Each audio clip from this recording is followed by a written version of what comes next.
musique épique et mystérieuse en fond qui monte en intensité. Bonjour à tous et bienvenue dans ce nouvel épisode de notre série audio Les Frères Maudits. Aujourd'hui, nous plongeons au cœur de l'épisode 3, intitulé Le portail du néant. Préparez-vous pour l'acte 2, l'arrivée d'un ennemi sans forme. Si vous avez manqué les épisodes précédents, je vous invite à les écouter pour bien comprendre l'histoire et les enjeux. Rappelez-vous, à la fin de l'acte 1, David et Paolo, les frères hybrides, venaient tout juste d'ouvrir accidentellement un mystérieux portail dans leur sous-sol. Une énergie inconnue et terrifiante s'en échappait, laissant nos héros face à une menace sans précédent. La tension était à son comble. Que va-t-il se passer maintenant? Qui ou quoi va émerger de ce vortex inquiétant? Installez-vous confortablement, mettez votre casque et laissez-vous emporter par la suite de cette aventure fantastique. L'histoire reprend exactement là où nous l'avions laissée. La musique devient plus dramatique et intense. Soudain, une des fenêtres du sous-sol explosa dans un fracas de verre et un éclair de lumière aveuglante. Une silhouette majestueuse atterrit avec une grâce surnaturelle au milieu de la pièce, ses grandes ailes blanches se repliant lentement dans son dos. C'était Astraël, l'ange guerrier, le gardien céleste. Son armure dorée brillait d'un éclat divin, contrastant violemment avec l'obscurité grandissante émanant du portail. Ses yeux, habituellement sereins, brûlaient d'une inquiétude palpable. Il fixa le vortex tourbillonnant, puis se tourna vers les deux frères, sa voix résonnant avec une autorité céleste. J'ai senti l'ouverture de ce portail depuis les plus hautes sphères des cieux. Son énergie, elle est impure, ancienne. Par les créateurs, qu'est-ce que vous avez libéré sur ce monde? Paolo, encore sous le choc de l'arrivée de l'ange, ouvrit la bouche pour tenter de s'expliquer, mais aucun son ne sortit. Il était pétrifié, partagé entre la peur du portail et l'émerveillement face à la créature divine qui se tenait devant lui. David, lui, resta sur ses gardes, son instinct démoniaque hurlant que le danger ne venait pas de l'ange, mais de ceux qui se trouvaient derrière lui.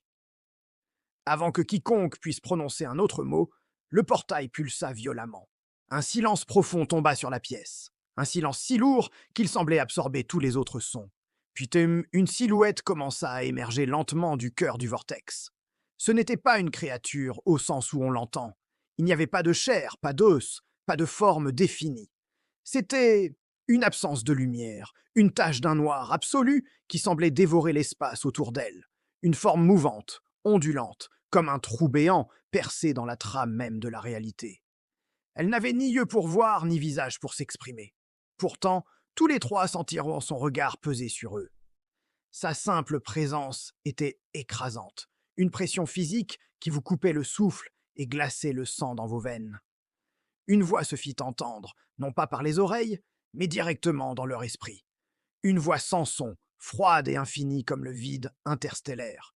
« Je suis Voragon, le premier néant. » Le nom lui-même semblait avoir un poids, une histoire vieille comme l'univers. Face à cette abomination, l'instinct de survie des frères prit le dessus. David, fidèle à sa nature, laissa éclater son pouvoir. Des flammes sombres et crépitantes, l'énergie pure des enfers, dansèrent autour de ses poings, illuminant son visage d'une lueur sinistre. Il était prêt à se battre, à détruire cette chose. À ses côtés, Paolo réagit à son tour. Une lumière chaude et pure jaillit de ses paumes. Un halo doré qui repoussait les ombres, l'incarnation même de l'espoir et de la protection. Le démon et l'ange, l'ombre et la lumière, unis contre un ennemi commun. La forme noire, Voragon, sembla s'amuser. Un rire sans son, une vibration moqueuse parcourut leurs esprits, un sentiment de dérision totale. Votre lumière, vos ombres. Ces concepts n'ont aucun sens pour moi. Vos pouvoirs sont des jouets, des étincelles éphémères. Ils ne peuvent pas m'affecter. La voix mentale de Voragon était dédaigneuse, presque ennuyée. Je suis ce qui existe avant la lumière et avant les ombres. Je suis le vide originel d'où tout est étonné, et vers lequel tout retournera. En entendant ces mots, même Astraël, le guerrier céleste qui avait affronté les plus puissants seigneurs démons, recula d'un pas. Une peur primale, Une terreur qu'il n'avait pas ressentie depuis des éons se peignit sur son visage habituellement impassible. Son souffle se coupa. C'est impossible, murmura-t-il, sa voix tremblante. Le néant n'est qu'une légende, une fable pour effrayer les jeunes anges. Même les démons les plus anciens craignent le néant. Il ne peut pas exister, pas sous une forme consciente. Voragon ignora l'ange. Sa tête, sans forme, cette concentration de vide, pivota lentement pour se fixer sur David et Paolo. Le froid devint encore plus intense. Votre existence, elle est une anomalie. Un ange et un démon, réunis en un seul sang. Une fusion de lumière et d'ombre. Votre nature hybride a créé une fissure dans l'équilibre cosmique. Une fissure assez grande pour que je puisse enfin m'y glisser. Une pause. Le silence était total, brisé seulement par le battement affolé des cœurs des frères. Grâce à vous, continua la voix dans leur tête, je peux maintenant entrer dans les mondes et les effacer, un par un, jusqu'à ce que tout ne soit que silence et vide à nouveau. La rage submergea la peur de David. Ses yeux s'embrasèrent d'un feu démoniaque. Il serra les poings, ses muscles tendus à se rompre. « Pas tant qu'on respirera !» gronda-t-il, sa voix pleine d'une détermination féroce. Voragon ne répondit pas.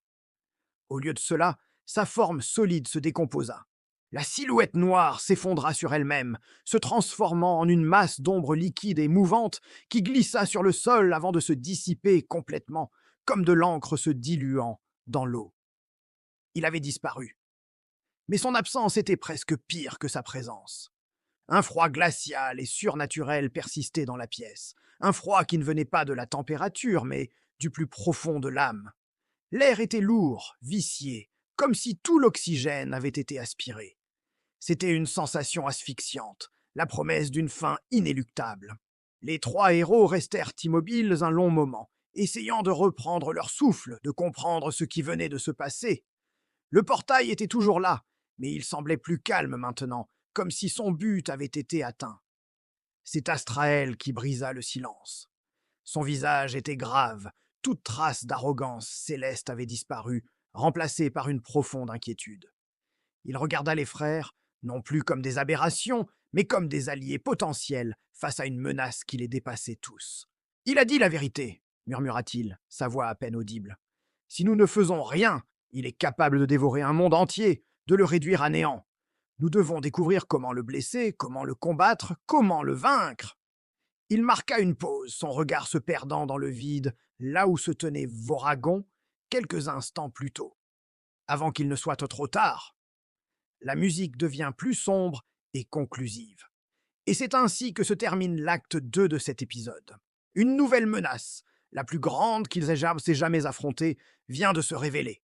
Voragon, le premier néant, est libre, et nos héros semblent totalement impuissants face à lui.